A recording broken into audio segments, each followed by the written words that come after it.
समाज में बातें कैसी तुम जानते हो। ये बाम का 5,000 वर्ष पहले भी बनाए थे अपने ही विनाश के लिए। इसने बनाए थे शास्त्रों में लिखा हुआ है 5,000 वर्ष पहले महाभारत युद्ध लगा था और यादवों के पेट से मूसल निकले थे। बाप कहते हैं ये मूसल नहीं थे, मिसाइल्स थे जो बुजुर्ग के पेट से निकले थे। उन मिसाइल से उन्होंने अपने सारी कुल का ध्वंस कर दिया। अभी भी काम से तैयार हुए क्योंकि अभी फिर से 5,000 वर्ष का ड्रामा पूरा होने वाला है। इन्हें से ही विनाश होना है। एटम बम से विनाश हुआ या भूकंप से विनाश हुआ? सबसे बड़ा विनाश नेचुरल कैलेमिटी से होगा या मनुष्य के बनाए हुए बॉम्ब के द्वारा होगा?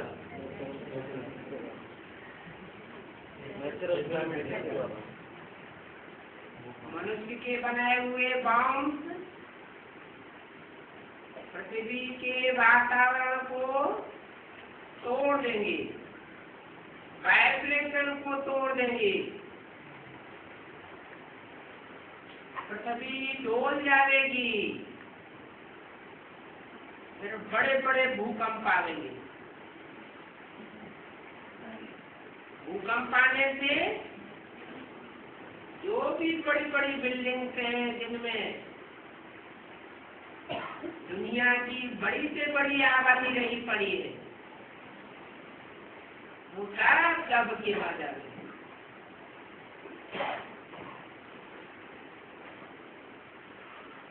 तो मनुष्य जो बनाए रहा है उससे प्रकृति का बैलेंस टूटेगा और प्रकृति के बैलेंस बिगड़ने से सारी मनुष्य शक्ति का ध्वंस हो जाएगा। मनुष्यों के साथ साथ पशु पक्षी कीड़े मकोड़े सब खलास हो जाएंगे।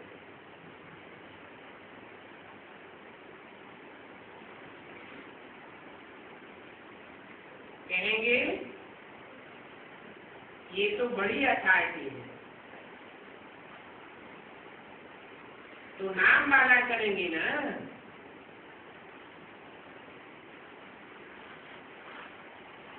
वैज्ञानिकों के बुद्धि का बैलेंस बिगड़ जाएगा।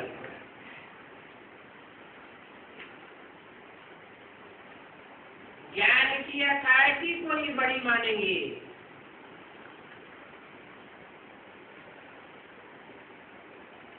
ये ज्ञान के बम से है वो तो स्कूल बम। पहले कौन से बम फटेंगे?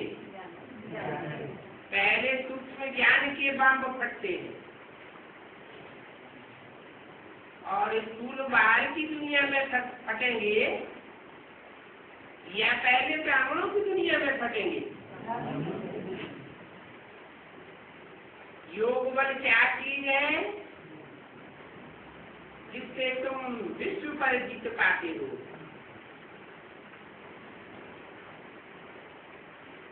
तुम योग बल से अपने बैलेंस में बने रहेंगे और जो भोगी है वो अपने बैलेंस को तोड़ देंगे। आप फेल होने लगेंगे और कोई इन बातों को थोड़ी जानते हैं। बोलो, साइंस तुम्हारा ही विनाश करती है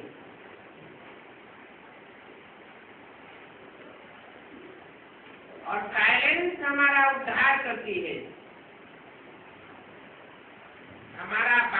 साथ योग है। तो इस साइलेंस के बल से हम विश्व पर जीत पहले शत्रु प्रधान बन जाते हैं।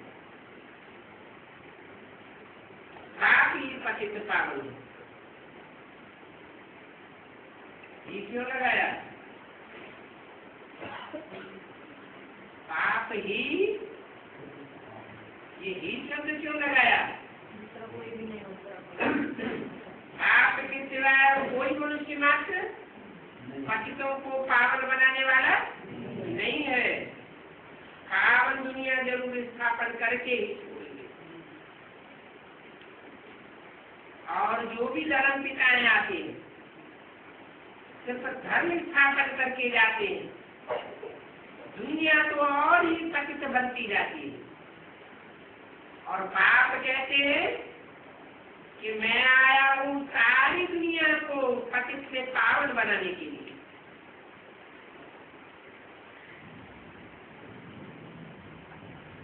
पावन दुनिया जरूर बना करके जाऊंगा।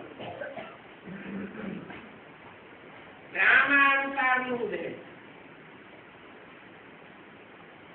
जो बाम शादी बनाए हैं वो रख देंगे क्या? उन बाम के कोई के घरों की सजावट होगी क्या? ऐसे ऐसे समझा लेंगे तो समझेंगे ये कोई अथॉरिटी है। जरूर इनमें गॉड ने आकर के प्रवेश किया है। ये भी ड्रामा में लोग है। कब कब बच्चों में भी बाप आए प्रवेश करते हैं, परंतु वह पता नहीं पड़ता है।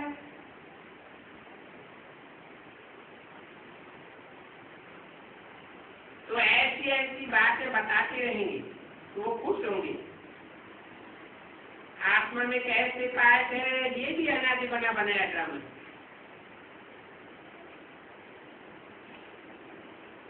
बोलो, तुम्हारा क्राइस्ट भी पुनर्जन्म लेते लेते अभी तमो प्रधान अवस्था में।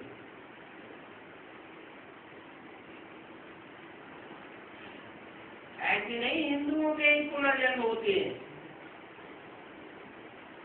क्रिश्चियन और मुसलमान तो पुनर्जन्म को मानते ही नहीं। परंतु तुम उनको भी बताओ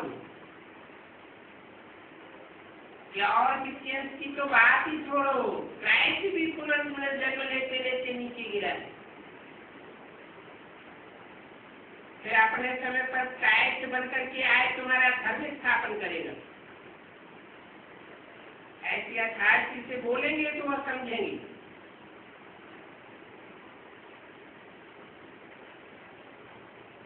हल्की हल्की भाषा में बोलते हो,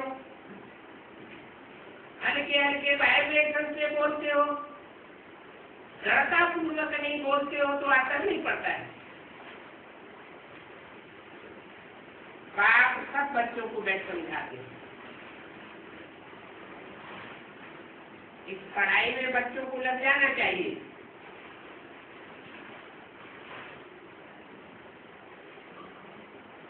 क्योंकि ये पढ़ाई पढ़ाने वाला बाप, टीचर, गुरु तीनों एक ही है।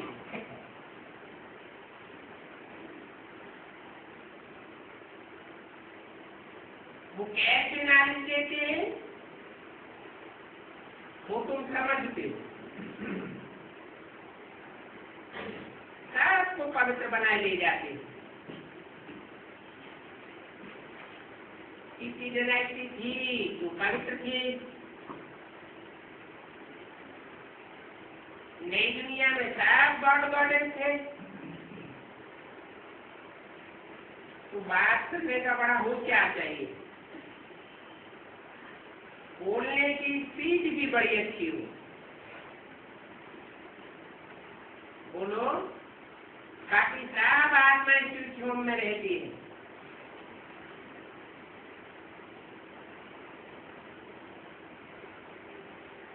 बाकी आकर के ले जाते हैं। सर्व का सदगति दाता वो बाप है। उनका वट के भारत में है कि कितना बड़ा तीर्थ हो गया। भारत इतना बड़ा तीर्थ, परंतु कोई समझते क्यों नहीं? इसलिए नहीं समझते हैं कि गीता में निराकार बाप की जगह साकार कृष्ण का नाम डाल दिया है। इसलिए और धर्म के लोग साकार कृष्ण को भगवान के रूप में मानने के लिए तैयार नहीं।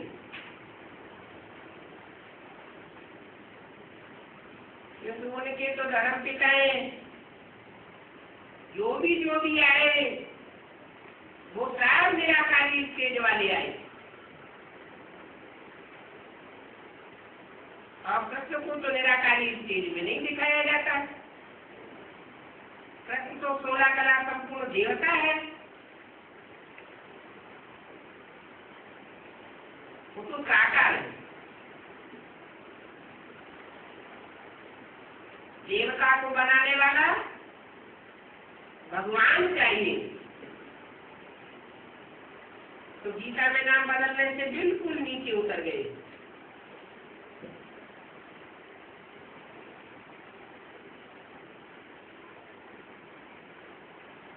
मुसलमानों का तीर्थ कितना बड़ा हो गया है।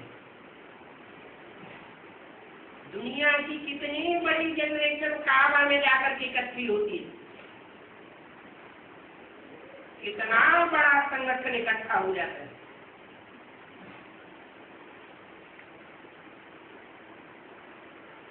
उनके मुकाबले भारत में जो छोटे छोटे तीर्थ हो गए, उनमें बंटवारा हुआ पड़ा है।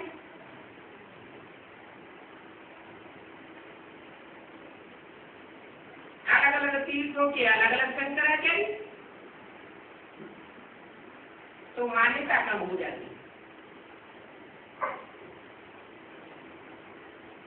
तमो प्रधान बनना ही है।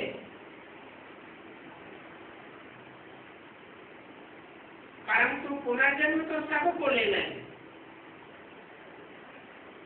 ऐसे नहीं कि और धर्म वालों के तीर्थ बहुत विख्यात हो गए हैं तो उनको पुनर्जन्म नहीं लेना पड़ता होगा। वापस तो कोई भी नहीं जा सकता।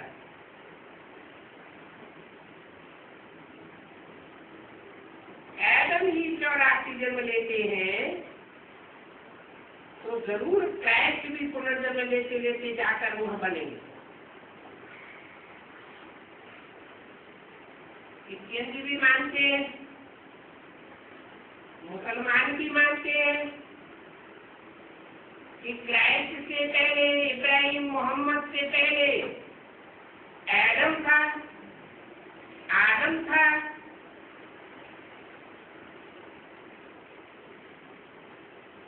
अब वो आदि पुरुष ही जन्म लेते लेते नीचे गिरा है, तो बाद में आने वाले और क्यों नहीं नीचे गिरेंगे? ऐसी ऐसी बातें समझाने से बहुत वंडर खाएंगे।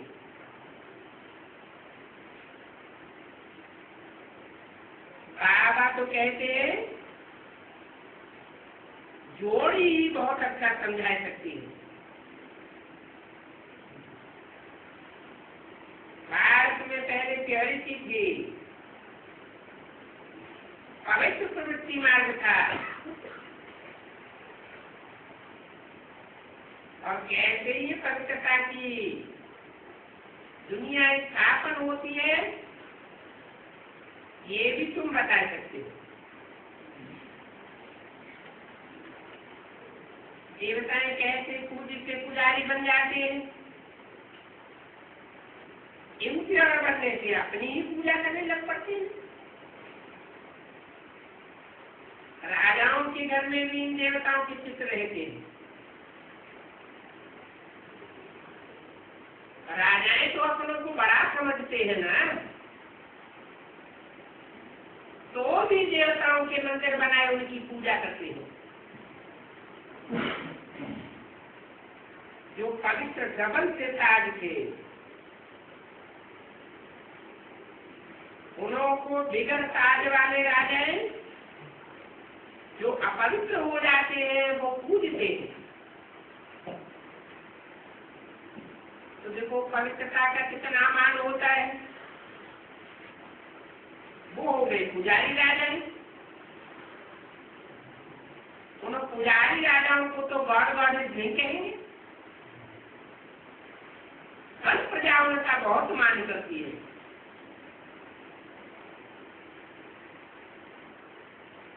फिर भी वो पुजारी हैं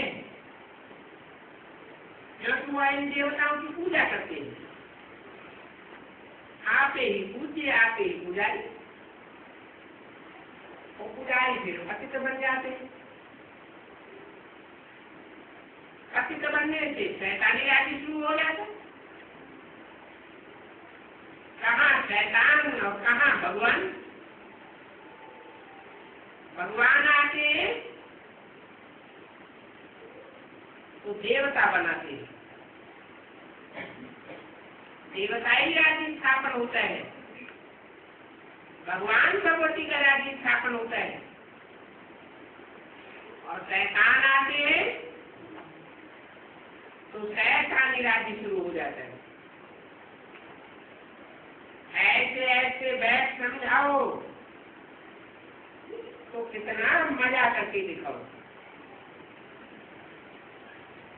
समझाने वाले गाड़ी के दोनों पहिए हो।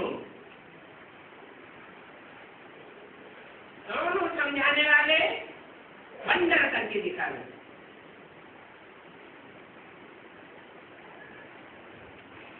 भाई भाइयों को समझाए, माता माताओं को समझाए। ऐसे युगल फिर सो पूज्य बने।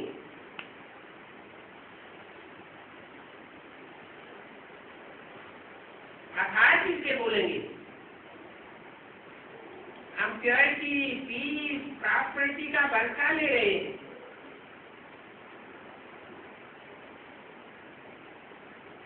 तुम्हारी एक चीज तो निकलते ही रहते हैं। बाबा तो जल्दी जल्दी कराते रहते हैं, परंतु बनाने वाले भी चाहिए ना।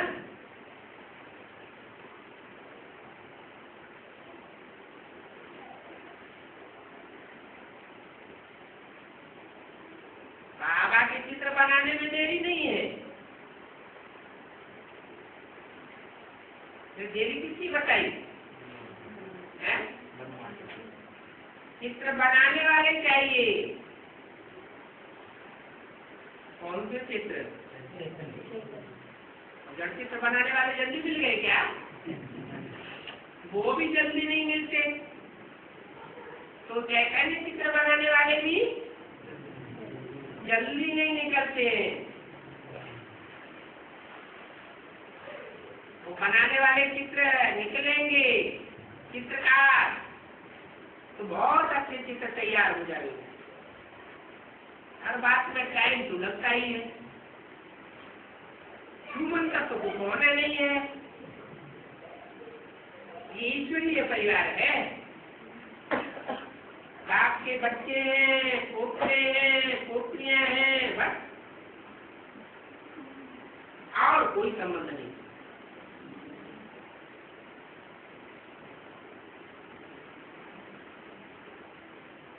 बच्चे हैं, भाई बहन हैं, यहाँ तक तो ठीक। पोतरे पोतरियां कैसे हैं?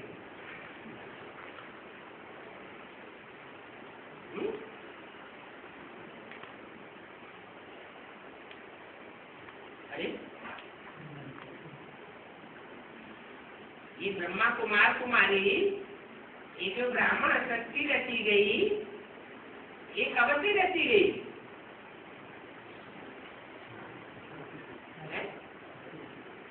से रची गई। तो क्या पुत्र पुत्रियां ही पैदा हुए?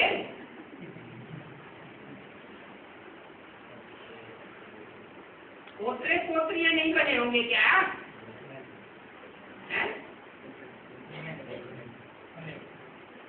पुत्र पुत्रियां तब कहे जाए जब ब्रह्मा के बच्चे बने, ब्रह्मा कुमार कुमारी बने,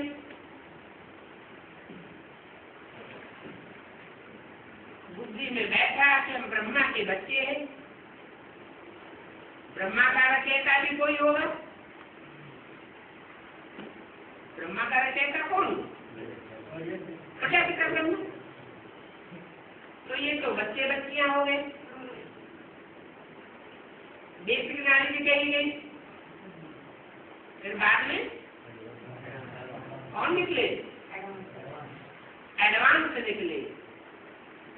जो एडवांस निकले उनकी बुद्धि में बैठा, क्योंकि वो नए नए निकलते हैं या पुराने नए नए निकलते हैं, तो उनकी बुद्धि में बैठ जाता है कि हम पहले भी थे,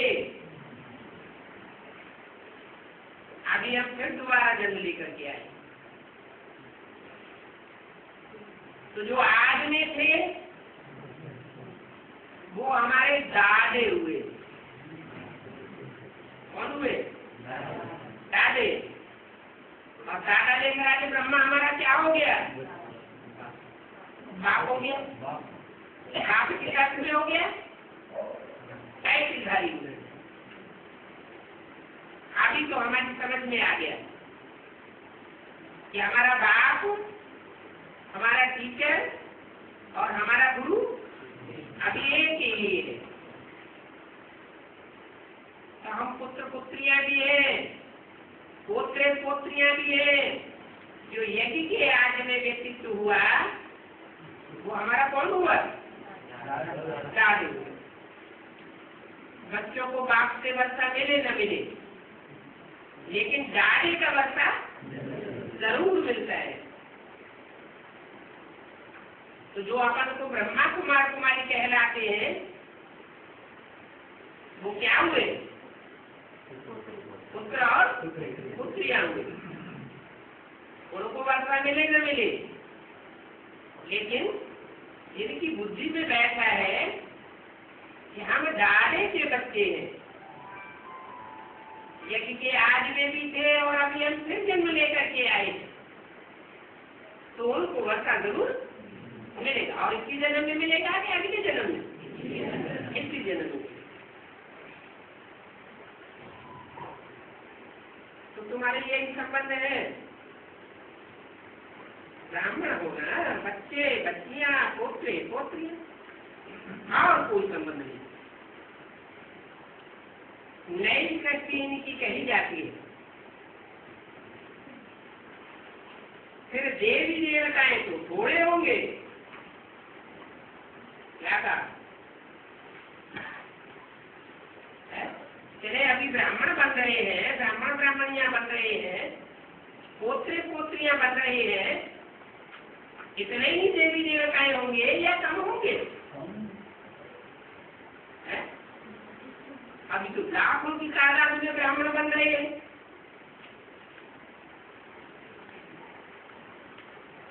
तो सारे ही नई दुनिया में देवी देवताएं बन जाएंगे क्या?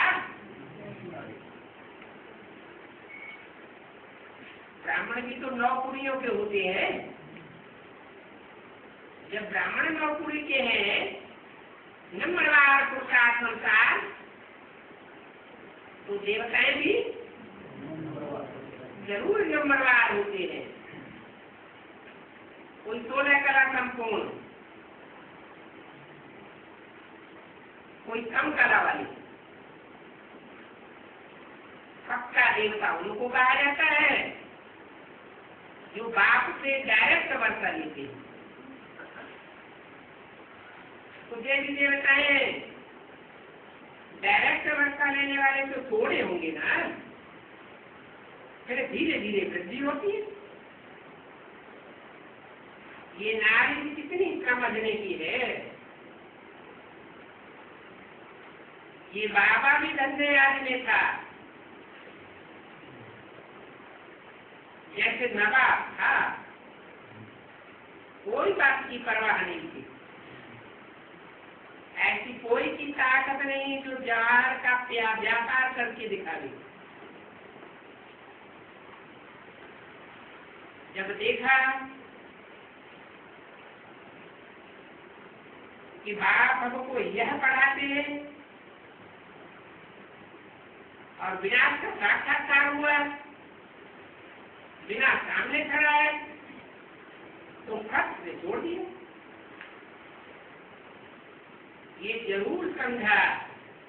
अभी हम बादशाह बनने वाले हैं, फिर हम ये गदाई क्या करेंगे? तो तुम भी समझते हो, भगवान हमको पढ़ाते हैं तो पूरी रीति पढ़ना चाहिए ना। और क्या अंतर हुआ? ये ब्रह्मा भी समझता था कि भगवान आकर के हमको पढ़ाई पढ़ाते हैं, और तुम भी यह समझते हो क्या कि भगवान हमको पढ़ाई पढ़ाते हैं, तो पूरी रीति पढ़ना चाहिए। क्या दादा लेकर आज ब्रह्मा पूरी रीति पढ़ाई नहीं पढ़े?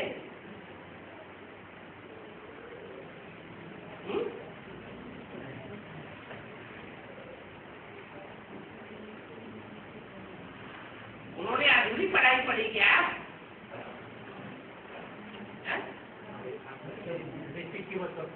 पढ़ाई तो पढ़ी, लेकिन उनकी बुद्धि में ये नहीं बैठा कि पढ़ाई पढ़ाने वाला गीता का भगवान कौन है। और तुम्हारी बुद्धि में ये बात बैठती है, तुम बुद्धि से पढ़ाई पढ़ने वाले हो।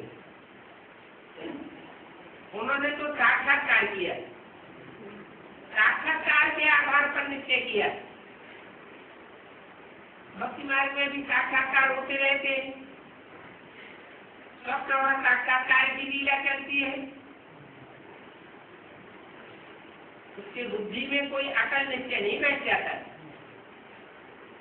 और तुम्हारी तो पढ़ाई समझने और समझाने की बुद्धि की पढ़ाई है। तो तुम भी समझते हो भगवान हमको पढ़ाते हैं। उनके पढ़ने में और तुम्हारे पढ़ने में क्या अंतर हुआ? उनको पढ़ाने वाला भगवान साक्षात सामने कोई स्वरूप मौजूद नहीं था, और तुमको पढ़ाने वाला साक्षात सामने मौजूद है। तो तुमको पक्का निश्चय हो जाता है। तो पूरी रीति पढ़ना चाहिए ना। पढ़ाई पढ़ करके फिर उनकी मत पर चलना चाहिए। बाप कहते हैं अभी अपन को आत्मा समझ बाप को याद करो। देह अभिमान में आने से पढ़ाई पूरी पढ़ नहीं पाते हैं। ओम शांति। रात्रि क्लास है 12 अगस्त 1967। सभी सेंटरों प्रति समाचार है कि आज मधुबन में 10-12 बच्चों का सेमिनार हो रहा है। इसमें निमंत्रण तो बहुतों का था, फिर बहुतों ने लिखा हम भी क्यों ना आवे। तो बाबा ने तैयार किया 100-150 आ जाने। फिर बाबा को विचार आया कि पहले थोड़ों का सेमिनार किया जाए।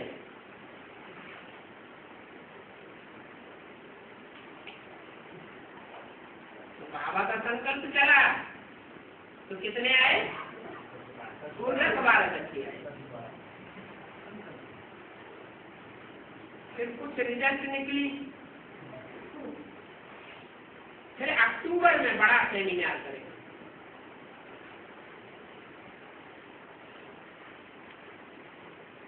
तो अक्टूबर में फिर बड़ी रिजल्ट निकलनी चाहिए।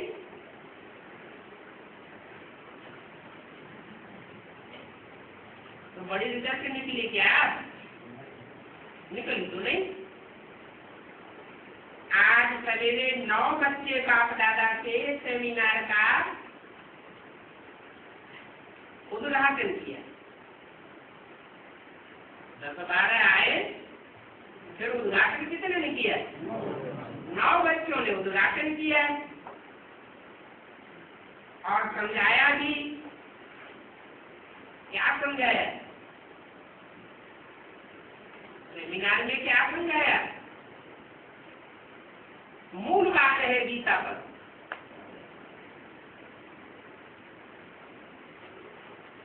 गीता शिव बाबा ने सुनाई है। क्या सेमिनार में क्या बात निकाली? गीता शिव बाबा ने सुनाई है। अरे शिव बाबा ने गीता सुनाई, कृष्ण ने गीता नहीं सुनाई, तो शूटिंग कहाँ हुई होगी?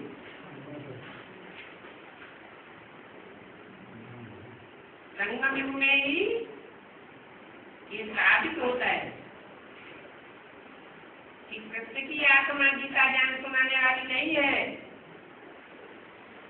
कृष्ण की आत्मा को गीता ज्ञान सुनाने वाला स्वयं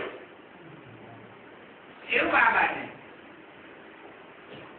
और शिव बाबा साकार निराकार का मेल है। 84वें अंतिम जन्म में कृष्ण की आत्मा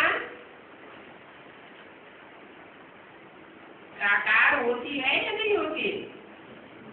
और किस रूप में साकार होती है? राधा लेकर रूप में साकार होती है। तो साकार को जो भी निश्चय बैठा, वो निश्चय बना बैठाने का निमित्त कौन बना? सुनाने का निमित्त कौन बना? साकार बना या निराकार बना? साकार बना।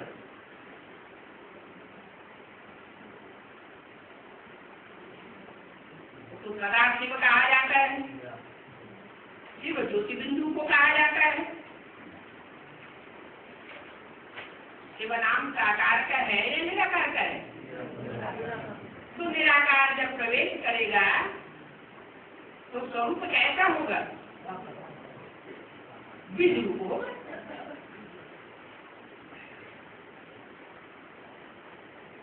तो गीता शिव बाबा ने सुनाई है।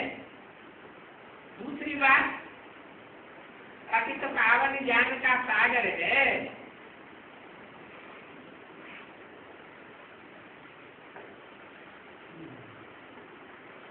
गड्ढे गणित नहीं है, वो नदी और तालाब नहीं है। क्या है? ज्ञान का सागर है, जो और मनुष्य मात्र गुरु बन करके बैठते हैं, उनको ज्ञान का सागर नहीं कहेंगे। उनके साथ सत्य के आदि मध्य अंत का ज्ञान होता ही नहीं। और जो भी ज्ञान होता है, जो भी सुनाते हैं, वो शास्त्र पढ़ करके सुनाते हैं, पढ़ा हुआ सुनाते हैं, या उनके अंदर से नारी निकलती है? कोई नई बात निकलती है क्या? सब पुरानी बातें सुनाते हैं। बाप तो एवरीथिंग आकर के न्यू बात बताते हैं।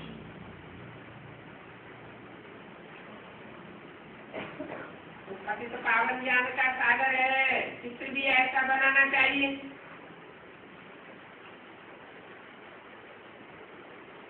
ऐसे समझाए, बच्चों का मुख मीठा कराए, फिर आगे तो समझा जाए। आज के दिन बच्चों ने मेहनत की, आपस में पॉइंट्स निकाली। बच्चों ने एक विचार निकाला,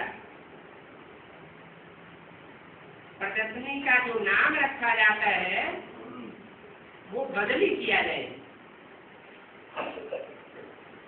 प्रदर्शनी का नाम बदली करना ठीक रहे या यही नाम रखा जाए?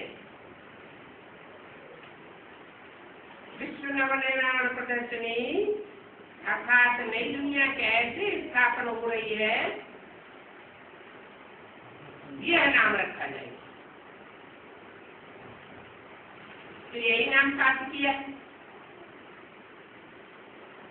दूसरा विचार निकला ब्रह्मा कुमार कुमारियां। ये नाम कोई प्रजापिता कोई गीता पाठशाला लिखते हैं,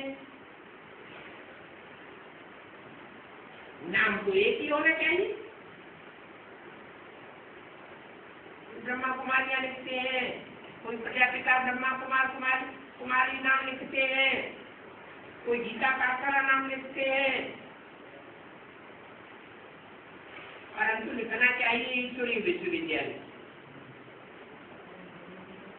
बाबा ने कहा नीचे लिख दो गॉडफादर यूनिवर्सिटी। आगे भी गवर्नमेंट ने ऐतराज उठाया था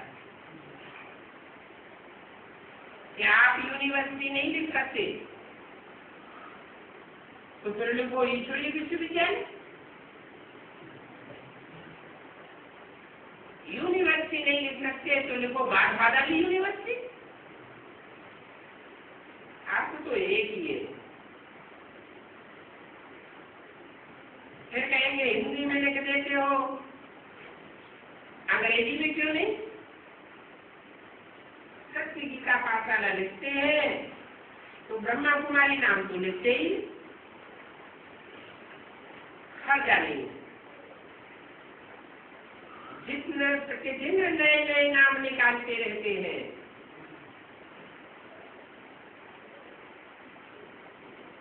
भला आपस में राय करके पास करो। ये नाम हो तो बाबा को कोई हर्जा नहीं। और बात निकाली कि सभी भाषाओं में चित्र हो, क्या चित्र सभी भाषाओं में हो?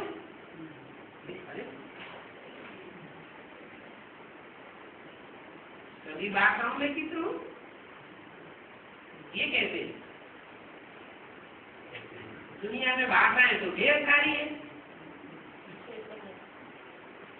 तो मुख्य मुख्य भाषाओं में चित्र हो या सभी भाषाओं में चित्र हो? पहले तो मुख्य मुख्य भाषाएं चाहिए, फिर जड़ चित्र हो या चैतन्य चित्र हो? क्या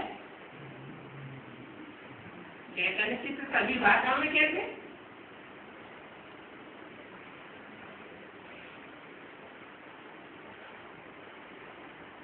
मुख्य मुख्य जो भी चित्र होंगे वो सब धर्मों से चुनी हुई आत्माएं होंगी या कोई ऐरा गैरा में तुम्हारा होंगे?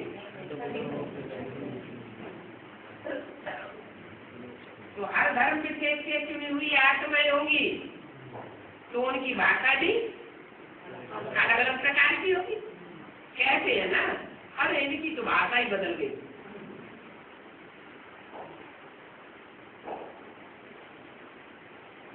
तो बाबा ने कहा धन चित्र छपाओ। बाबा की मना नहीं है,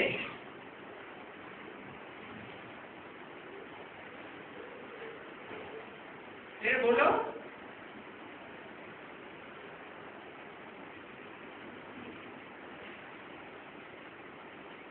सभी बच्चों की ड्रेस यूनिवर्सल होनी चाहिए।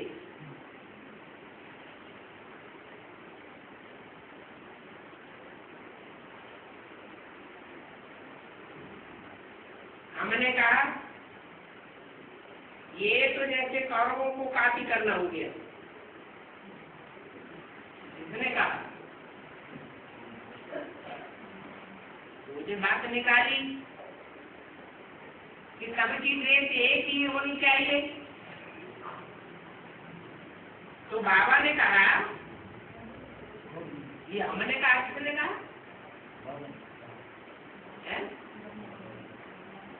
हमने कहा माना तो बाबा ने भी कहा और ब्रह्मा बाबा ने भी कहा। कहा कि ये तो जैसे कौरवों की कॉपी करना हो गया। अरे ड्रेस तो भल कोई भी पहनो, ड्रेस कोई भी हो, लेकिन बैज लगाई दो। अगर कोई ड्रेस पास करो तो भी भल करो। दूसरी बात निकली, बच्चों ने कहा हम गीता जयंती मनावे धूमधाम से, हम अपना अलग सप्ताह मनावे। यूं तो अपनी राजाई नहीं है जो हम ये सब चलावे। फिर भी बाबा ने कहा भला आपस में राय करो। बाबा तो यहाँ बैठे हैं ना, करना तो बच्चों को है, सिद्ध करना है गीता का भगवान कौन।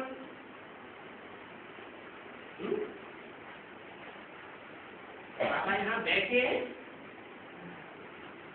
और बाबा के बैठे बैठे ये सिद्ध करना है क्या कि गीता का भगवान कौन। बाबा कहाँ बैठे रहे? बाबा तो ब्रह्मा के तन में आते थे, उड़ गए। तो बाबा ने झूठ बोल दिया क्या? अरे उस तन में नहीं बैठे तो कोई और दूसरे तन में बैठे। जिस तन में भी प्रवेश करूंगा उनका नाम ब्रह्मा रखना पड़े। तो बाबा तो यहाँ बैठे हैं, करना तो बच्चों को है, सिद्ध करना है। बाबा ने कहा कि इस पर कॉन्फ्रेंस बुलाओ।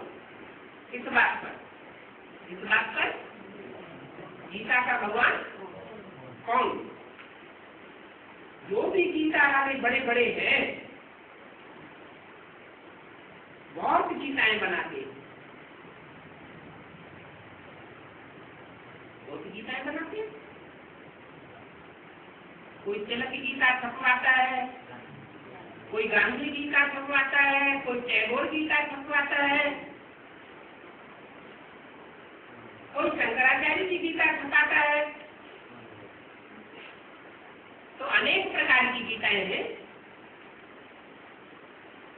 इस श्लोक का अर्थ सभी ने उल्टा उल्टा अपना अपना किया है। उल्टा अर्थ भी किया है और उल्टा अर्थ भी किया है। रामानुज ने गीता छपवाई तो उन्होंने अर्थ दे दिया श्लोकों में कि आत्माएं अनेक है और परमात्मा परम पिता अलग से एक है। तुरिया पाठ है। और शंकराचार्य की गीता छपाई गई तो उसने अर्थ निकाला नहीं, एक ही है आत्मा तो परमात्मा, अलग से कोई कुछ नहीं है। आत्मा तो परमात्मा, परमात्मा तो हम आत्मा। अब दोनों कंट्रास्ट, अब उनमें उल्टा कौन और उल्टा कौन।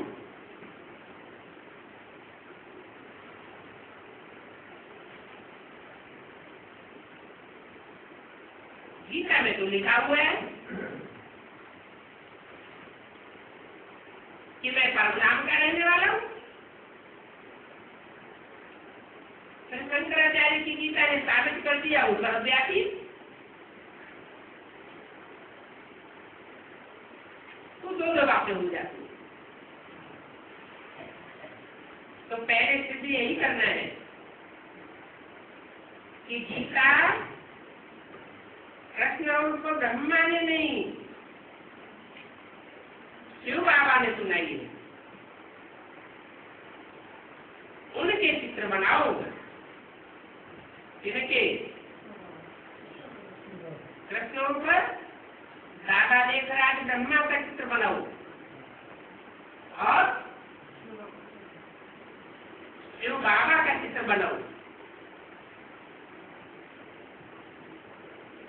उनके चित्र बनाओ।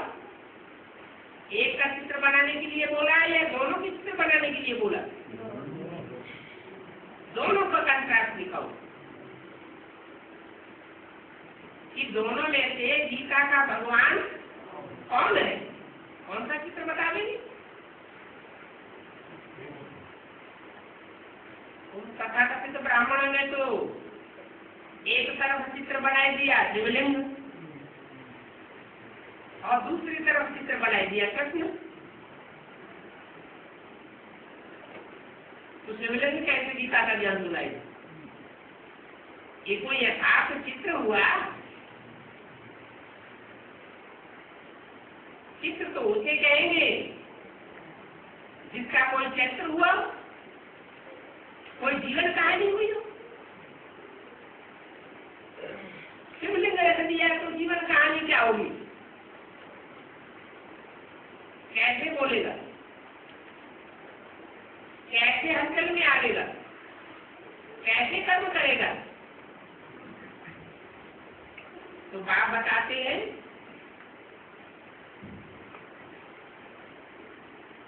कृष्ण उनको दादा लेकर आए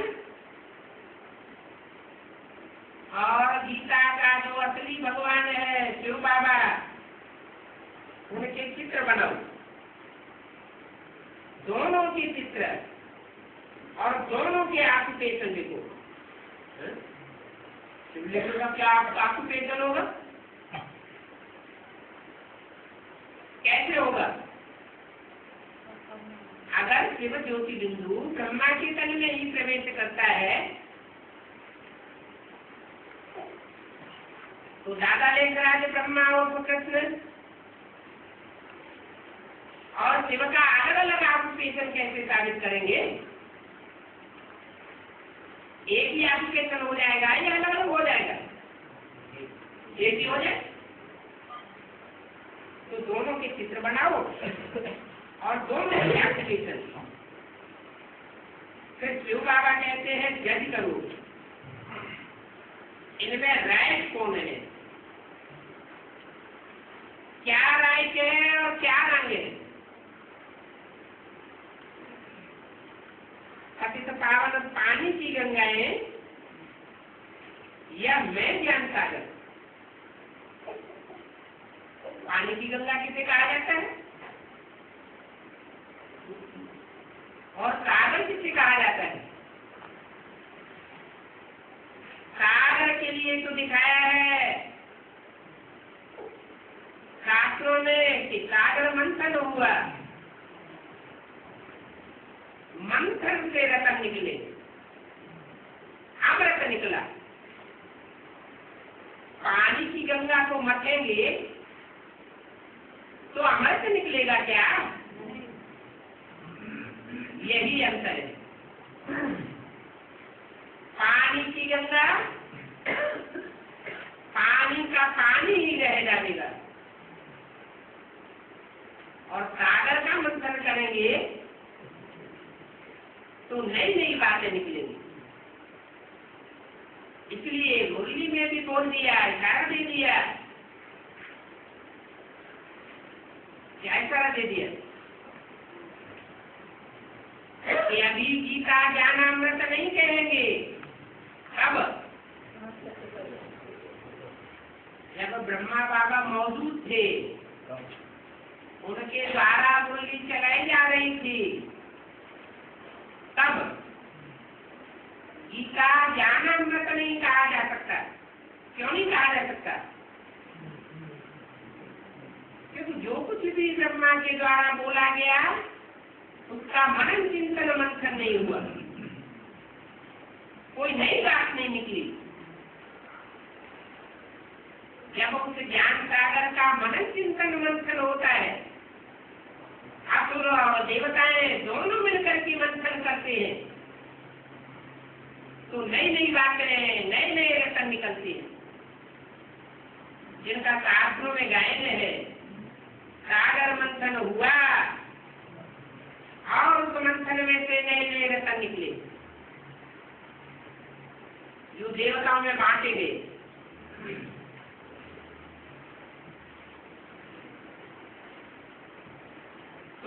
देश और रंग का पता चले।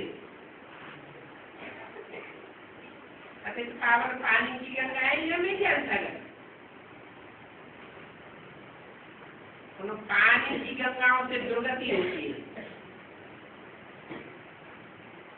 है और ज्ञान सागर से सदगति होती है।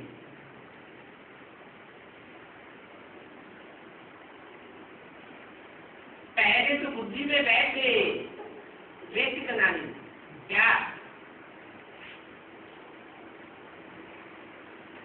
बेसिक नानी कि पानी की जड़ गंगा से सदगति होती है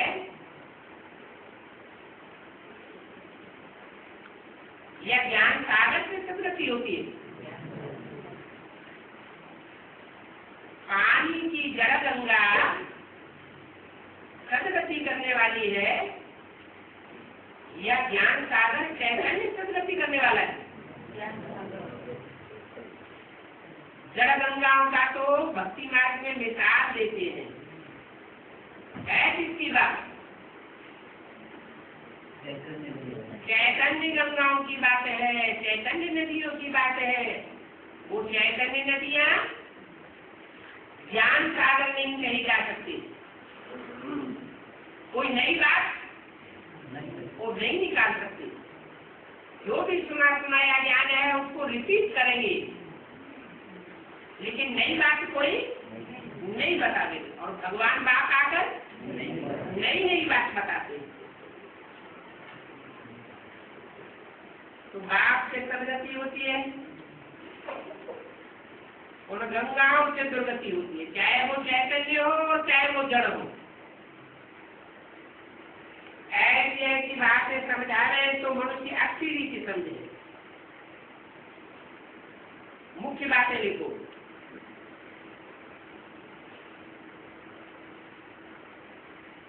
कहाँ किताब भी बना दे। तो बाबा कहते हैं अपन को आत्मा समझ में आवे कम याद करो तो सतो प्रधान बन जाएंगे।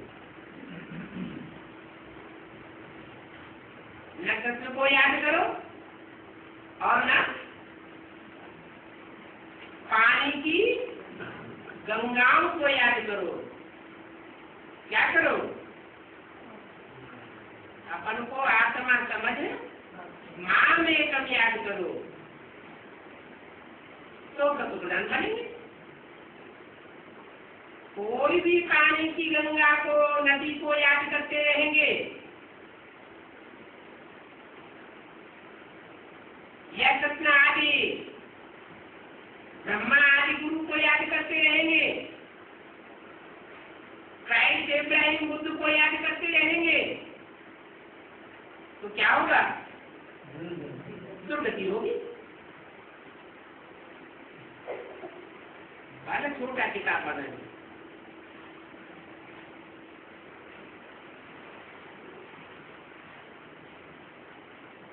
एक वकील तो है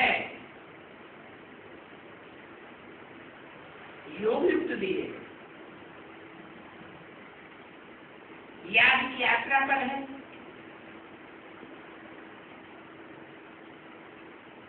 कहाँ उन पॉइंट्स को याद करें।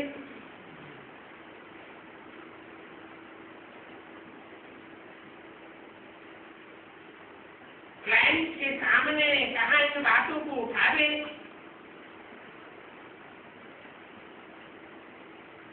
कहा है हम बना लेंगे।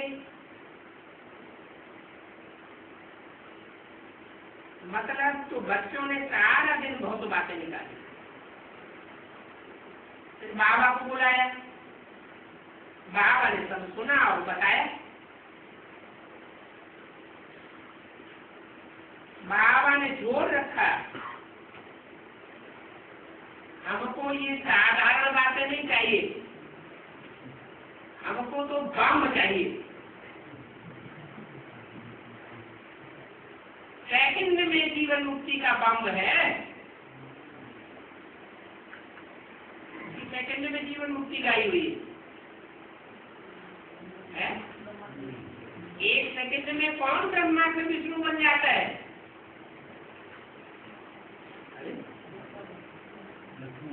दादा लेकर आदि की सोल 1 सेकंड में क्या बन जाती है? ब्रह्मा तो विष्णु बन जाती है। कौन से बम से? अगर ये बम गिर जाए पृथ्वी में कि गीता का भगवान कृष्ण उनका दादा लेकर आने नहीं है। गीता का भगवान निराकार परम पिता परमात्मा शिव बाबा है।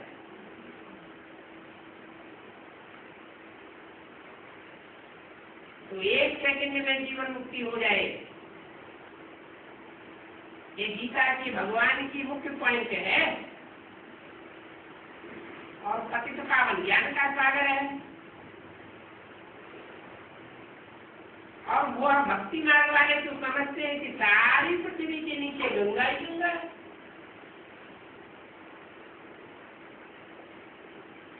गंगा के 3 हिस्से कर दिए, एक स्वर्ग गंगा, एक पृथ्वी पर बहने वाली गंगा और एक पाताल गंगा, मुक्त गंगा। तो तुम यह लिखो,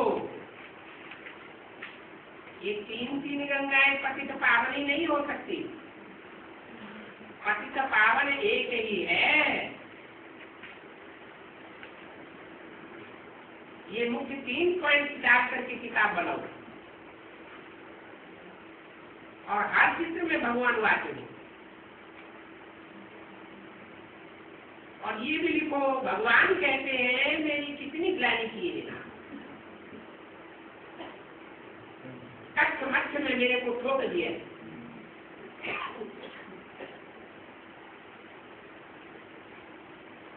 मैं आऊंगा तो कष्ट मध्य में आऊंगा,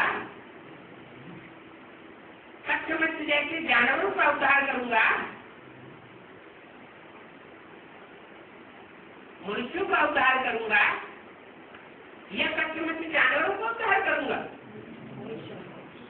पहले तो मनुष्य चाहिए, मनुष्य की सदगति होगी तो सब प्राणी मात्र की सदगति हो सकती है। क्यों? क्योंकि मनुष्य मन बुद्धिशाली प्राणी है। और जो पशु पक्षी है, कीड़े मकोड़े पतंगे आदि हैं, वो मन बुद्धि वाले नहीं है, इतने क्षिप्र बुद्धि नहीं होते हैं। और मनुष्य श्रेष्ठ प्राणी है। सब प्राणियों में श्रेष्ठ कौन माना जाता है? मनुष्य।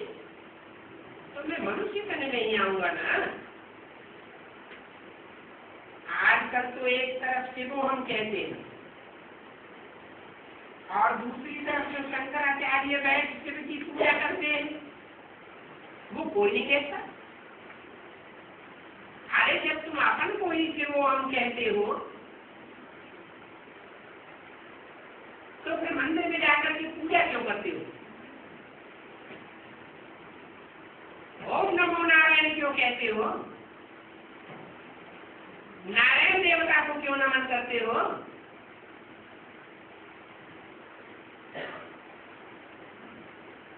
पुजारी की पूजी कैसे हो सकता है? पुजारी पूजी को माथा टेकते हैं,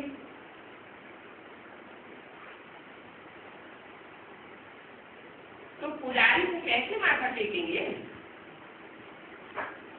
ऐसी पॉइंट्स डालो तो सर्विस में काम आवे। और दिल्ली में सबसे अच्छा म्यूजियम बनाओ।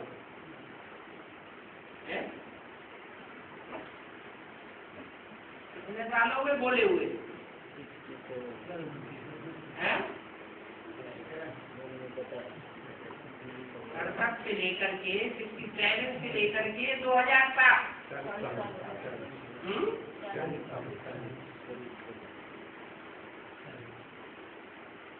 40 साल हो गए, अभी तक म्यूजियम बनाई नहीं।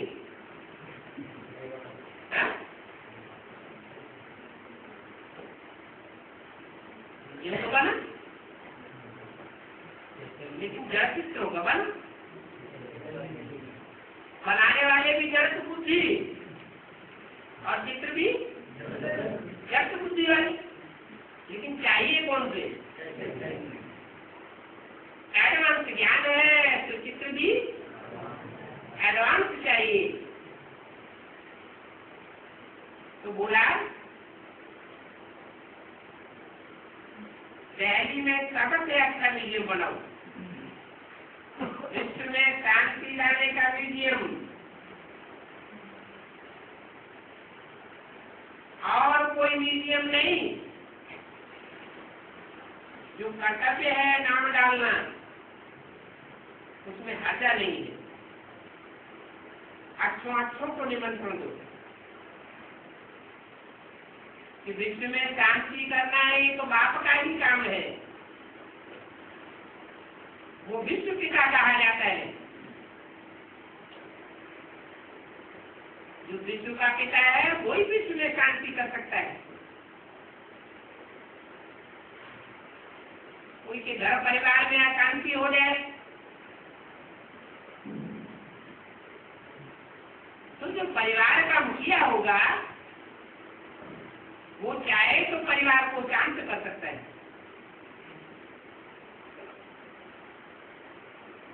ये विश्व भी विश्व पिता आकर के बनाता है, शांति की दुनिया बनाता है, और कोई नहीं बना सकता।